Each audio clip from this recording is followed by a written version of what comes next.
Guys, നമ്മൾ ഇന്ന് ചെയ്യാൻ പോകുന്നത് ഫാളിംഗ് ഇൻ യുവർ സ്മൈൽ എന്ന ഡ്രാമയിലെ എപ്പിസോഡ് 13 ആണ്.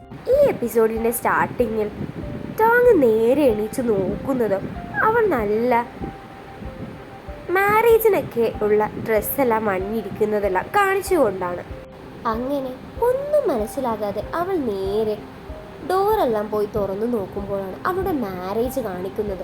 അവൾ ഇങ്ങനെ നടന്നു വരുന്നതും അവരെല്ലാവരും അവൾക്ക് നേരെ ഫ്ലവറെല്ലാം എറിയുന്നുണ്ട്.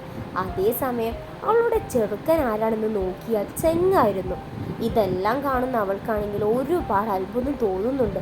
അങ്ങനെ മാരേജ് എല്ലാം കഴിഞ്ഞ് അവർ രണ്ടുപേരും കിസ് ചെയ്യാൻ നേരത്താണ് അവൾ നെറ്റി എണീക്കുന്നത്. അപ്പോഴാണ് കാണിക്കുന്നത് ഇതൊരു സ്വപ്നമാണെന്ന്. അങ്ങനെ ഈ സ്വപ്നം കണ്ട ഇടയിൽ അവൾക്കാണെങ്കിൽ ഒട്ടും ഉറങ്ങാനേ പറ്റുന്നില്ല. അവർക്കാണെങ്കിൽ നാളെ ഒരു മാച്ചുമുണ്ട് കെ ടീമിൻ്റെ കൂടെ. അങ്ങനെ അവൾ വിചാരിച്ച് ഉറക്കമൊന്നുമില്ലല്ലോ, എന്നാൽ പിന്നെ ഗെയിമെല്ലാം കാണാമെന്ന് പറഞ്ഞ് അവരുടെ വീഡിയോസ് എല്ലാം എടുത്തു നോക്കി ഒരുപാട് പ്ലാൻസ് എല്ലാം തയ്യാറാക്കുന്നുണ്ട്. അങ്ങനെ രാവിലെ അവൾ റെഡിയാക്കിയ പ്ലാൻ അവർ മാനേജർക്കും മിങ്ങിനും കാണിച്ചു കൊടുക്കുന്നുണ്ട്. അവർക്ക് രണ്ടുപേർക്കും അവളുടെ ഹാർഡ് വർക്ക് കാണുന്നതും ഇഷ്ടമാകും. അവൾ തയ്യാറാക്കിയ പ്ലാൻ തന്നെ ചെയ്യാമെന്നെല്ലാം ഉറപ്പിക്കും. ഇതെല്ലാം വായിച്ചു നോക്കുന്ന ചെങ്ങിനാണെങ്കിലും ഒരുപാട് സന്തോഷമാകും ഇവൾ ഇങ്ങനെ ഹാർഡ് വർക്ക് എല്ലാം ചെയ്യുന്നത് കാണുന്ന. അങ്ങനെ അവൻ നേരെ അവൾക്ക് ഭക്ഷണമെല്ലാം പോയി എടുത്തു കൊടുക്കും. എന്നിട്ട് പറയും, നീ ഒരുപാട് നേരമായില്ലേ ഇങ്ങനെ ഗെയിം കളിക്കുന്നത്, ഇനി അല്പം ഭക്ഷണം കഴിക്കും എന്നെല്ലാം പറയും. എന്നിട്ട് അവനാണെങ്കിൽ നേരെ പോയി അവളുടെ സ്ലിപ്പേഴ്സ് എല്ലാം എടുത്ത് അവൾക്ക് കൊണ്ടുപോയി കൊടുക്കും. അവൾ അതിട്ടില്ലായിരുന്നു. അങ്ങനെ അവനാണെങ്കിൽ അവളെ ഒരുപാട് നല്ല കെയർ എല്ലാം ചെയ്യുന്നുമുണ്ടായിരുന്നു. അവളാണെങ്കിൽ ഇതെല്ലാം നോക്കി നിൽക്കുന്നിടയിൽ അവൻ നേരെ അവൻ്റെ ബാഗും ഫുഡും എല്ലാം എടുക്കുന്നിടെ അവളുടെ ബാഗെല്ലാം എടുത്ത് അവളോട് വേഗം വാ എന്നെല്ലാം പറഞ്ഞ് അവിടെ നിന്ന് പോകും. ഇതെല്ലാം കാണുന്ന അവൾക്കാണെങ്കിലോ ഒരുപാട് ഹാപ്പിയുമാകും. അങ്ങനെ ബസ്സിലെത്തുന്നത് കേക്ക്, ടോങ് എഴുതിയ ഓരോ പ്ലാനും എങ്ങനെയാണ് കളിക്കേണ്ടത് എന്നെല്ലാം നേരെ ചെങ് പറഞ്ഞു കൊടുക്കും. ഇതെല്ലാം കാണുന്ന ടോങ്ങിനാണെങ്കിൽ ഒരുപാട് സന്തോഷമാവും.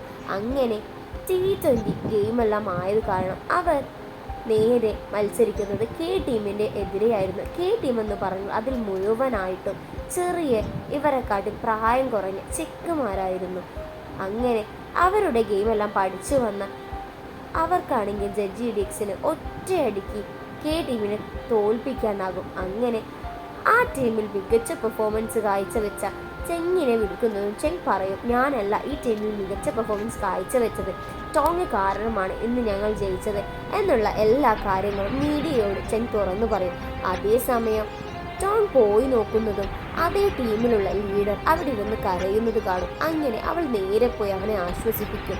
നിങ്ങളും നല്ല ടീമാണ്, ഞങ്ങളും നല്ല ടീമാണ്, ജയിക്കലും തോൽവിയും എല്ലാ ടീമിലും ഉണ്ടാകും, അതും വിചാരിച്ച് ഇങ്ങനെ കരഞ്ഞിരുന്നിട്ടൊന്നും ഒരു കാര്യവുമില്ല, ഇതൊക്കെ നല്ലോണം എൻജോയ് ചെയ്യും എന്നെല്ലാം പറഞ്ഞ് ഒരുപാട് കാര്യങ്ങൾ പറഞ്ഞ് അവന് മനസ്സിലാക്കി കൊടുക്കും.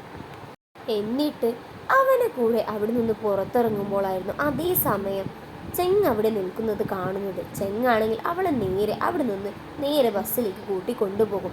അവൾ വന്നത് കാണുന്ന മാനേജർ പറയും, നീ എന്താ ഇത്ര ലേറ്റായത്? അത് കേൾക്കുന്ന ചെങ് പറയും, അവൾ കളക്ഷൻ എടുക്കാൻ പോയതായിരുന്നു, ഇപ്പോൾ ഈ ടീമിലെ ക്യാപ്റ്റനെ കളക്ഷൻ എടുത്തു, അന്ന് CK ടീമിലെ ക്യാപ്റ്റനെയും കളക്ഷൻ എടുത്തു, ഇനി ആരായിരിക്കും എടുക്കുന്നത്? അത് കേൾക്കുന്ന ടോങ് ആണെങ്കിൽ നീയും ഒരു ക്യാപ്റ്റനാ, ശ്രദ്ധിച്ചേക്ക് എന്നെല്ലാം പറയും.